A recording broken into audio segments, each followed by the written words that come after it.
அர்ஜுன் தான் உன் பர்த்டேவை கரெக்டா ஞாபகம் வச்சுக்கிட்டு இந்த சர்ப்ரைஸை ஏற்பாடு பண்ணிருக்கான். முதல்ல அவனுக்கு தான் நீ கொடுக்கணும்.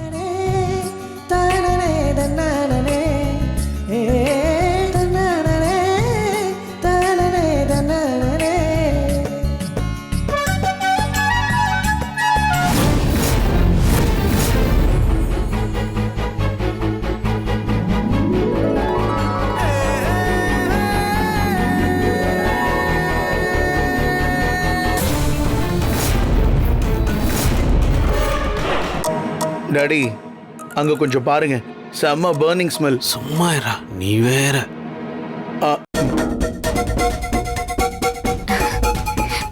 அத்தை, ராத்திரி நேரத்துல யாரு கேக் சாப்பிடுவா? எங்களுக்கெல்லாம் வேணாம். ஆமா ஆமா, நாங்கெல்லாம் சாப்பிட மாட்டோம். ஆனா நாங்க சாப்பிடுவோமே. பவி, கேக்க கூட.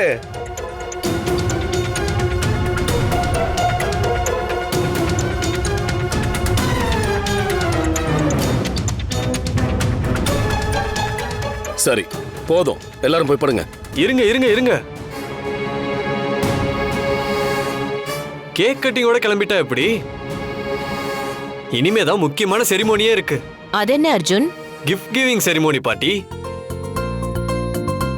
கிஃப்டா? என்ன கிஃப்ட்? காட்டுறேன்.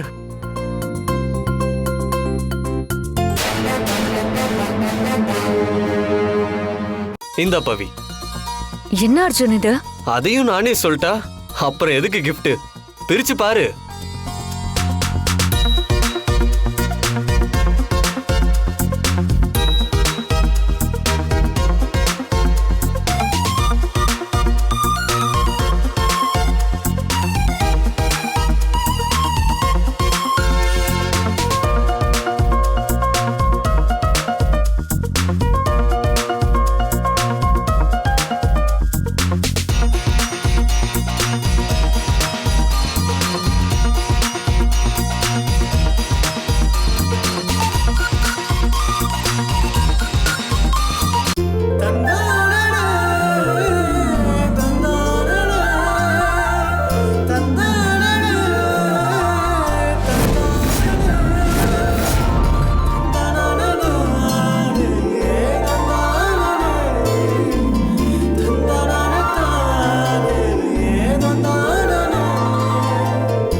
ஏய், இது பவி சின்ன வயசுல கொடுத்த பர்த்டே கிஃப்ட் தானே?